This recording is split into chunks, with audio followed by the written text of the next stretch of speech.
Hello everyone, I am Sir B, your math teacher. So welcome back sa aking YouTube channel, and I am happy to announce that we are now 4,322 subscribers and counting. And thank you sa walang sawang pagsuporta at panonood sa aking videos. And na-notice ko na maraming nanonood sa videos ko related sa linear programming problem, especially the solving of linear programming problem using graphical method and simplex method. And maraming nagre-request sa akin na gawan ko daw ng video yung solving minimization problem using simplex method. At ito na po yung nire-request nyo. And I hope after this video, matuto kayo. Okay? Thank you so much. And I hope you will learn something from this video. Okay. So here is the problem. Minimize z equals 60x plus 50y subject to the following constraints: 3x plus 5y less than or equal to 15, and 4x plus 4y greater than or equal to 16, and x and y must be greater than or equal to 0. So this is the non-negativity constraints. Okay, uh, so of course, this time we will be solving this problem using simplex method, not graphical method. So uh, meron na akong graphical method. So of course, this time, although kung mapapansin nyo, there are only two variables, of course, it can be solved using graphical method naman. But here, ang focus natin is using simplex method. Okay? So, dalawang variables lang para mas madali na. Siyempre, yung simplex method is applicable for kahit ilang number of variables. Yung graphical method kasi applicable yan sa two variables lang, and kapag three variables, medyo mahirap na kasi three-dimensional na yung ano natin, graph natin. Yung visible region will be difficult to be seen. Okay? Okay, so let us solve this problem together. So the first step, what is the first step in solving a linear programming problem using simplex method? Of course, the first step is what? The first step is to transform the linear programming problem into the so-called uh, standard form. When we say standard form, especially these constraints, as you have noticed, meron siyang less than or equal and greater than or equal. Ibig sabihin, inequality siya, right? So, ang purpose kung bakit tayo magta-transform into the standard form is to make this inequality to equation or equality. Okay? So, may mga ano tayo dito, may mga rule tayo dito. Ano? Kung paano tayo magta-transform ng constraint kung less than or equal or greater than or equal ang sign niya. Ano? So, meron akong ano niyan, video related dyan. So, siguro, ipopost ko sa comment section yung link. Okay? So, this time, tuturo ko sa inyo kung paano mag-transform ito. So, yung first constraint natin ay less than or equal. So, of course, copy lang muna yung 3x and then 5y. And then, since less than or equal ang ating sign dyan, ano ang rule natin dyan? So, mag-add tayo ng slack variable. So, let us denote the slack variable by s of 1. And then, as I have mentioned earlier, the inequality becomes equality or equation. So, this will become equal to 15. Okay?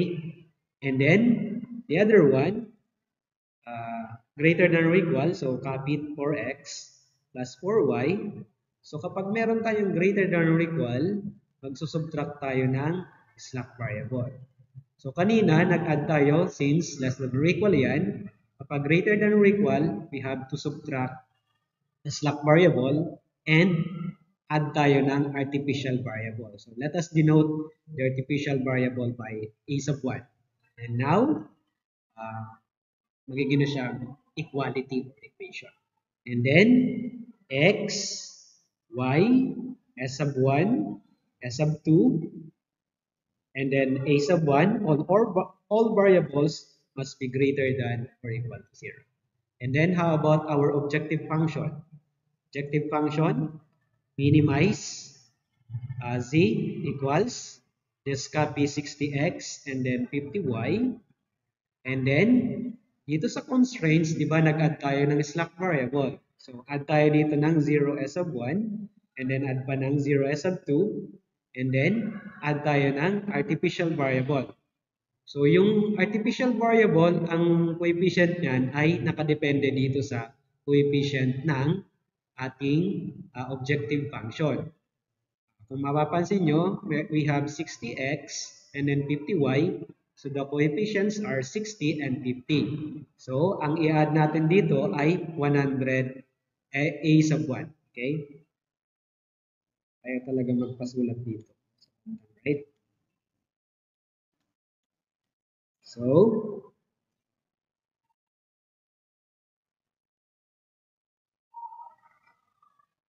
tayo na magsulat. 100 a sub 1. Okay? So, that is 100 a sub 1. Bakit 100 ang coefficient ng a sub 1? Because ang coefficient niyan ay power ng 10. Ano? 10 raised to n, where n is a positive integer. Ngayon, since this is a 2-digit, di ba, yung highest dito ay 2-digit, 60 and 50, ang highest dyan is 60, di ba? So, this should be less than, itong 60 na to, should be less than to the power of 10, di ba? And we know that 60 is less than 100. Okay? So, ibig sabihin, kapag 3-digit naman ang andyan, so most probably, ang syempre, ang magiging coefficient ay 1,000. Okay? So, yun ang rule natin dyan. Okay? So, since na-transform na natin yung original problem sa standard form, we are now ready to make iterations or simplex tableau na tinatawag. So, ano nga yun yung problem natin? So, minimize z equals what? 60x plus 50y plus 0s of 1 plus 0s of 2 and then plus 100 a sub 1. Okay? And then, subject to the following constraints. So, yung constraints natin ay 3x plus 5y plus s of 1, and that is equal to 15. Okay? And then, 4x plus 4y minus s of 2 plus a sub 1, right? And then equal to 16. Let us check. Tama ba? 3x plus 5y, 4x minus. Okay, they are all correct. And provided that all variables are greater than or equal to 0. All variables greater than or equal to 0. Or you can write x, y, s sub 1, s sub 2, and a sub 1 be greater than or equal to 0. Or all variables must be greater than or equal to 0. Now, of course, we need to set the simplex tableau, okay? So how do we do that? So we have a c sub j here, and then variable, right-hand side. Okay, iba-iba naman, sa iba naman kasi ano dito, no? Prod, P-R-O-D, and quantity dito, ano? So ako, nasanay ako na var and then right-hand side. Kasi ako kasi BS Math student ako eh. Variable and then right-hand side para madaling sa ulo. Okay? Or you could use prod or product and then quantity. Okay? They are just the same. So here we have x, y, and then s sub 1, s sub 2, and then a sub 1, right? And then c sub j refers to the coefficients, okay? And the uppermost entries dito sa table natin would be the coefficients of the objective function. So here is the objective function. Okay? So sa x, ano ang coefficient natin? Diba? 60. Sa y, we have 50. And here 0, 0, and 100 sa a sub 1. And here naman, okay, so ano ang gagawin natin dyan? Sa first ano natin, sa first constraint, we have S of 1. So, ang ilalagay natin dito ay 0 S of 1. Okay? And then, how about the right-hand side? RHS is 15, right? So, write 15 here. And write the coefficients of X and Y and S of 1. So, we have here 3, 5, 1. We have a coefficient of 1 dito sa S of 1. Correct? And S of 2, of course, 0 and 0. Kasi wala naman siyang S sub 2 dito and A sub 1. Correct? So, how about sa second constraint? Of course, 0 ba? 0 pa ba? Hindi na. Okay? Since present dyan yung artificial variable, so ang ilalagay natin dito ay hindi slack variable. Ganyan na. Yung choice between the slack and the artificial variable, ang pipiliin ay the artificial variable. So, A sub 1 here. And, ano dito? 16, di ba? 16 is the right-hand side. And 4. 4. Okay, 0 of course. S sub 1, walang S sub 1 sa second constraint. And then, S sub 2 is negative 1. And here, 1. Right? And then, next is to find the Z sub j. Z sub j represents the product, the sum of the products, okay? Meaning, you have to multiply this, dyan, and then this, dyan, and then you have to add, correct? Meaning, you have to multiply 0 and 15, and then 100 by 16, okay? This is, of course, 0, and this is 1,600, right? And then you have to add, and that would be your C sub j. Okay, am I clear? I hope clear tayo dyan. That is just the sum of the products. Okay? So meaning, and of course, since 0 naman dito, kahit wag ka na mag-multiply isa-isa dyan kasi ang result niyan ay 0. So ito na lang ang i-multiply natin. Yung 100 sa 16, so that would be 1,600. And this one is 400, right? And then 400, dito 0, dito negative 100, and here 100. Okay? So next, ano ang next natin? So, we are now ready to subtract the Z sub j and Z sub j. Meaning, we have to subtract this entry, itong 60, and then 400, and then 50, and then 400, and so on. Okay? Of course, this is C sub j. Wala ka diyang isusubtract kasi wala namang ditong entry, right? So here, what is 60 minus 400? So gagamit tayo ng calculator, ano? Gamit tayo ng calculator para madali yung solution natin. And 60 minus 400, and that is negative 340, right? And next, 50 minus 400 is that 350, okay? And this is 0. 0 minus negative 100, that becomes positive, and this one would be 0. Now, this is the first iteration. And since we are solving a minimization problem, ano ang ipipili natin? Alin yung pipiliin natin na entering column na tinatawag? So, just look here on the last row, ano? Alin dyan yung lowest? Of course, between these entries, these numbers, ang lowest dyan ay negative, correct? So, dalawa na lang ang option natin. Is it negative 340 or negative 350? So, of course, the lowest number here is less than 350, correct? Yeah. And since ang negative 2, di ba, mas mataas ang negative 1 sa negative 2 kasi papunta yan doon sa left kung mag-graph ka. So really, negative 350 is less than negative 340. So that is our entering column. Ibig sabihin yan yung papasok. Ano? Yan yung tinatawag na entering variable. And tinatawag ko talaga siya entering column para madali masaulo. Familiarize. Entering column. And ano nga ang reason? Bakit yan yung ginamit? Since minimization ito, yung most negative. Ibig sabihin, the lowest number. Okay? Kasi sa maximization, highest positive naman ang pipiliin. Next, magsosolve na tayo ng tinatawag na replacement ratio. Ano? Kasi may kukunin natin yung departing row. Alin kayang row ang magdi-depart? Itong entering column kasi papalitan niya yung departing row. Ano? Ibig sabihin, either row 1 or row 2 will be the departing row na tinatawag. So ang gagawin dyan, just divide the right-hand side and the corresponding element dito sa entering column. Ibig sabihin, what is 15? 15 divided by 5. And that is 3, of course. And then 16 divided by 4, and that is 4. Okay? Now, between the two, which is lower, alin dyan yung mas mababa?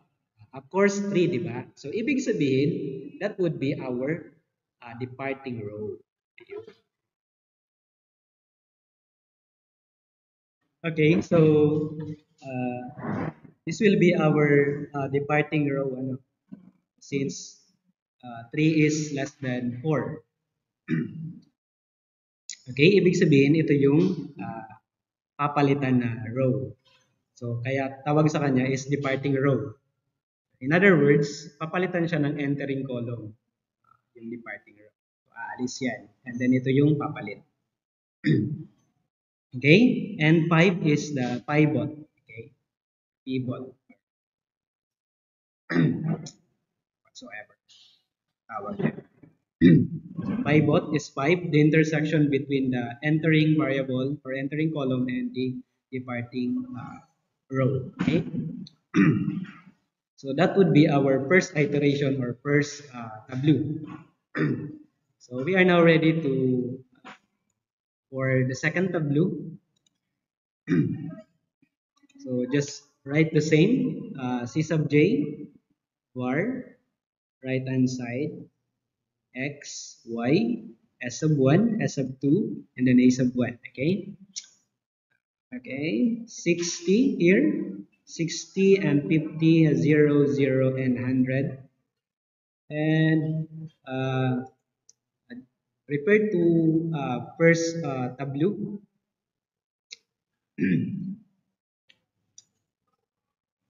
Yung first row will be replaced. Okay? And yung entries niya ay magiging just divide each element by the pivot. Okay? So meaning 15 divided by 5, 3 divided by 5, 5 divided by 5, 1 divided by 5, 0 divided by 5, and then 0 divided by 5. And that would give you what?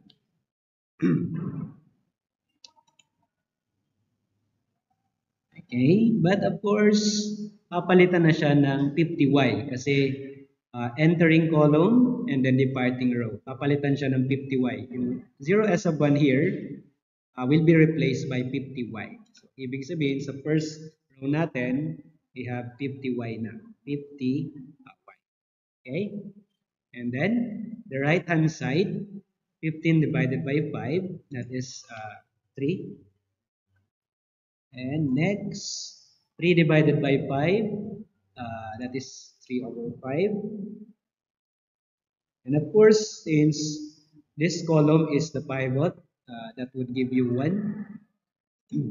So 1 divided by 5, that is 1 fifth, 1 over 5, and this is 0 and 0, right? Okay, let me check. Okay, 1 over 5, 0 over 5, 0 over 5. 0 yun. Okay? Ayan. How about the next row?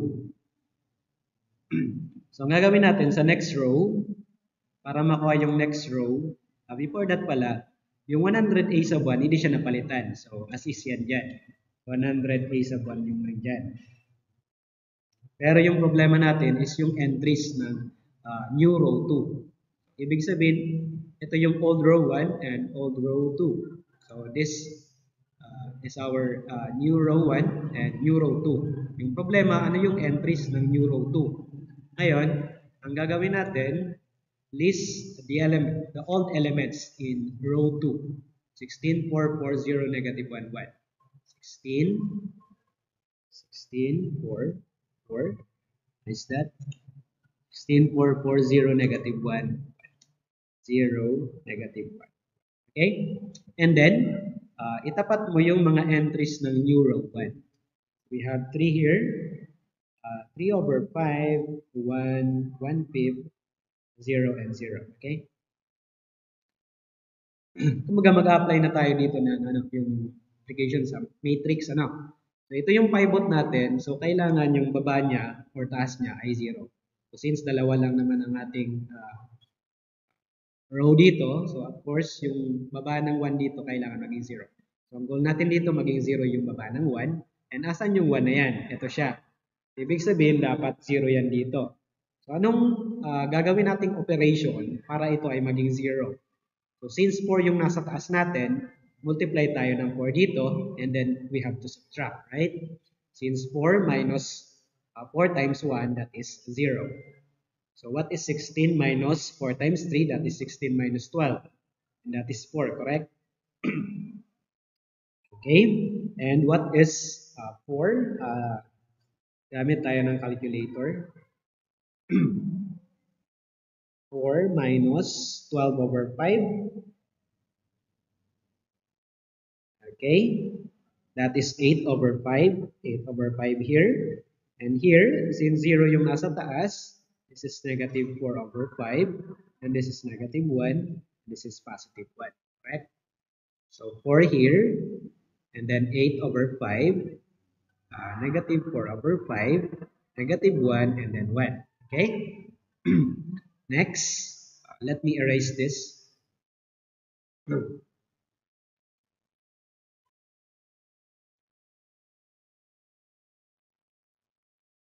Okay, next. Next is the computation of C sub j. Z sub j, of course, we have to multiply 50 and 30 and 100 by 4, and then you have to add products, correct? So 50 times 3, that is 150, correct? And then 100 times 4, that is 400, and then add natin, so 0, 5, 550. So this is 550.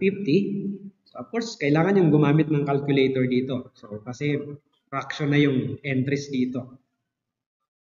So kung advance yung skill nyo sa multiplication and addition, kailangan. So 50, may cancel lang naman kasi dyan, di ba? So ibig sabihin yung 50 dito and 5 will be cancelled and then this becomes 10. Ibig sabihin 30 ito. Yung 50 times 3 over 5,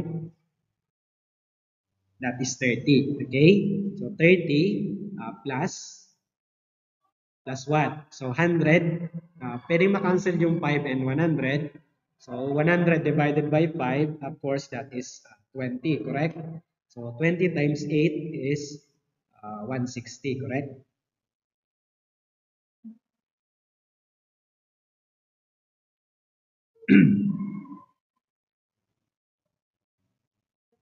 Okay, add natin. So this is 190 and this is 50. How about this one? So this is 10, correct? 10 minus what? So this is 20 times 4 and that is 80. So this becomes negative 70. So here this is 100, negative 100 and positive 100. Okay.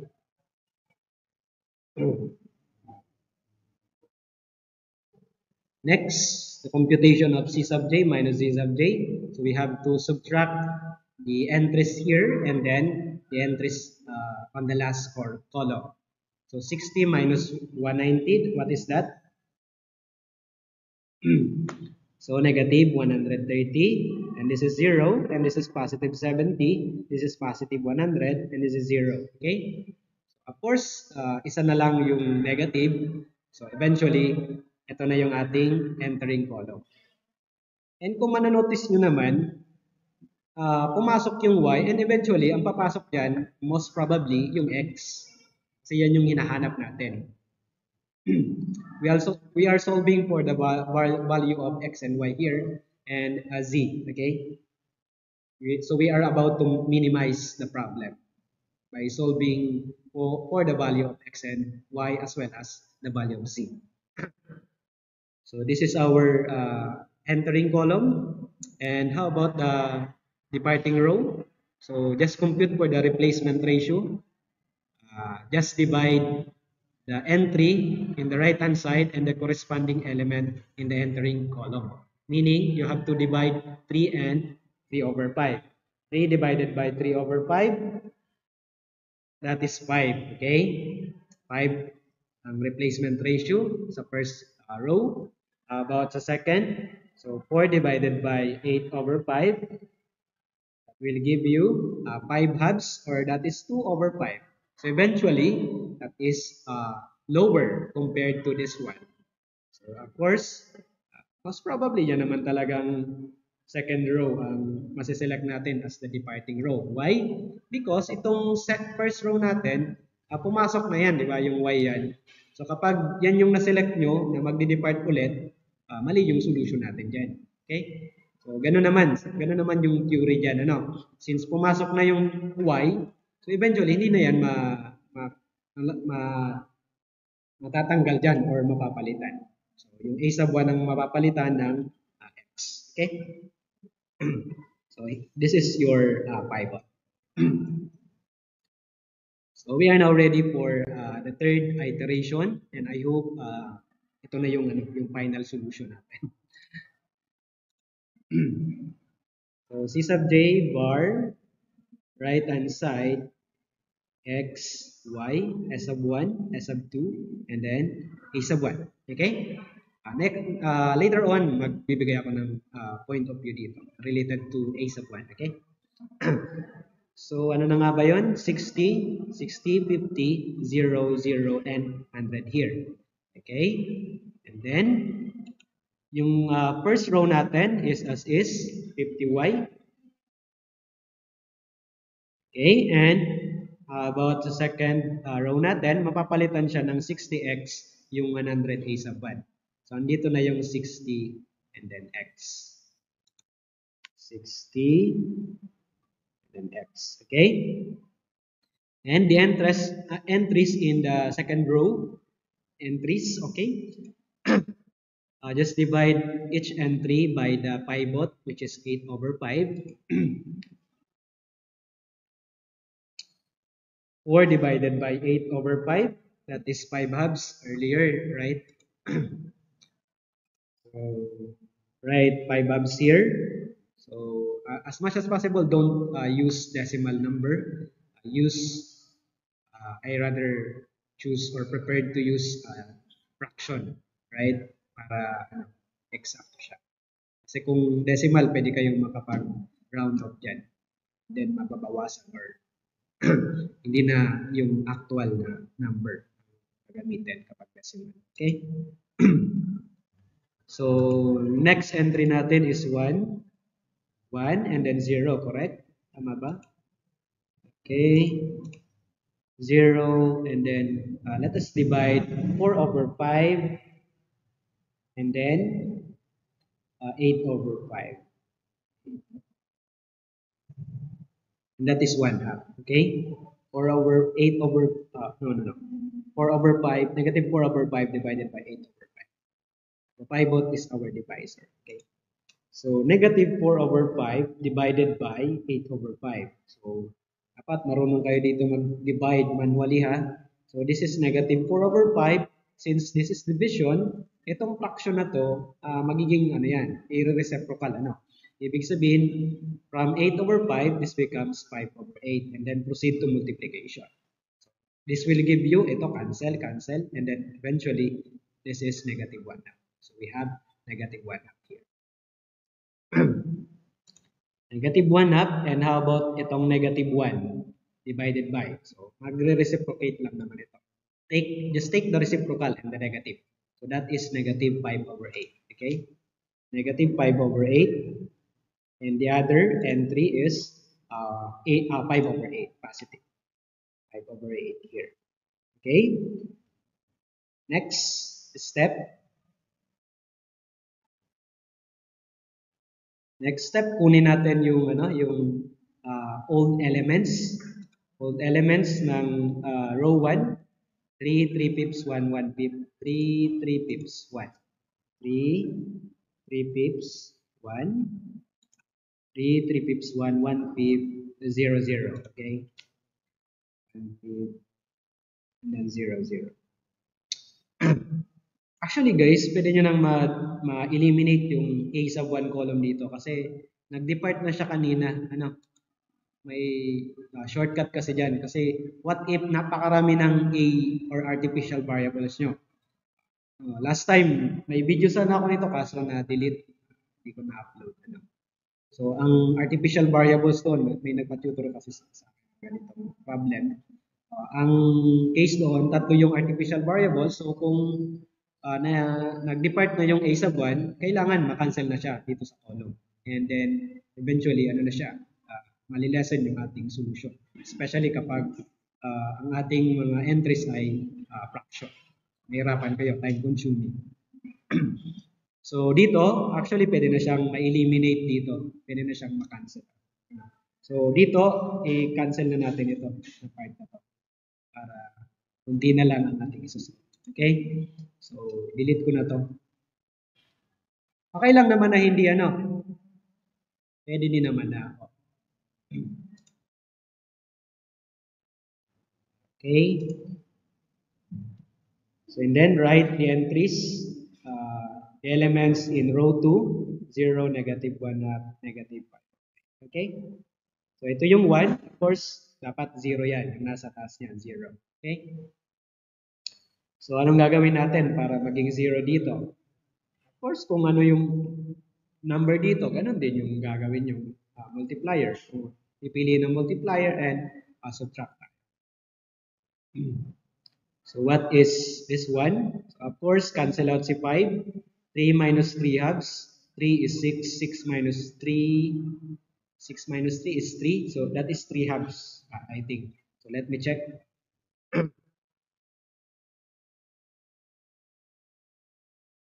over 5.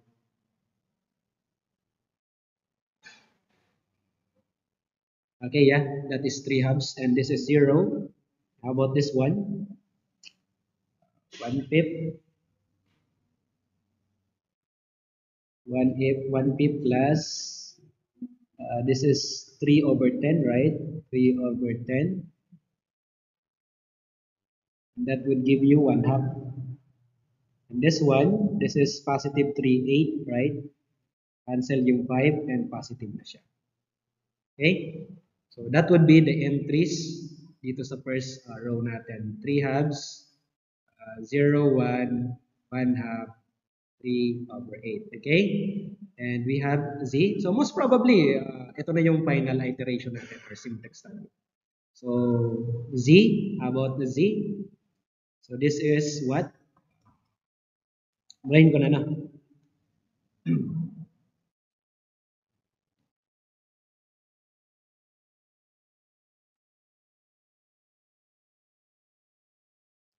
Okay? So 50 times 3 halves, that is 25 times 3. 25 times 3. And that is 75. 75 plus. So 30 times 5, 150, right? So this will give you 75 plus 150. Am I correct? 225.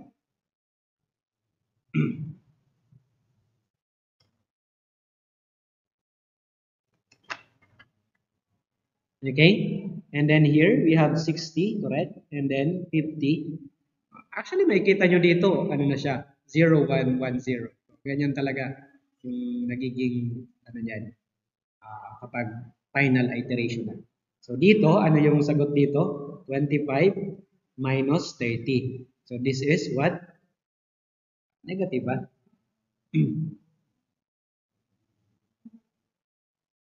Okay? So this is negative 5, okay? And then, next is 50 times, let me use my calculator. Pass in the solution. So 50 times 3 over 8. That will give you 75 over 4. Okay, fraction. And then here, 60 times 5 over 8. That is 75 over 2. Let us subtract this number. 75 over 4 minus 75 over 2. And that will give you negative 75 over 4. Okay? So wala na yung a sub 1 na, dyan na, dinilit ko na. Pero pwede yun na din naman yun na isolve. No? Pwedeng i-remain nyo or pwedeng i-delete na. Kasi dinidelete ko na yan. And then yan din yung turo sa akin ng prof ko sa Operations Research College. Okay? The next, computation of C sub j minus Z sub j. Okay, here we have 0 and positive 5 and positive 75 over 4. As you can see, wala nang negative value dito sa last row. Meaning, tapos na ang solution natin. In other words, the optimal solution to the problem is x equals 5 halves. Diba? X is 5 halves. And that is 2.5, right? And y is 3 halves. And that is 1.5 in decimal form. And z is equal to 225. Okay, thank you.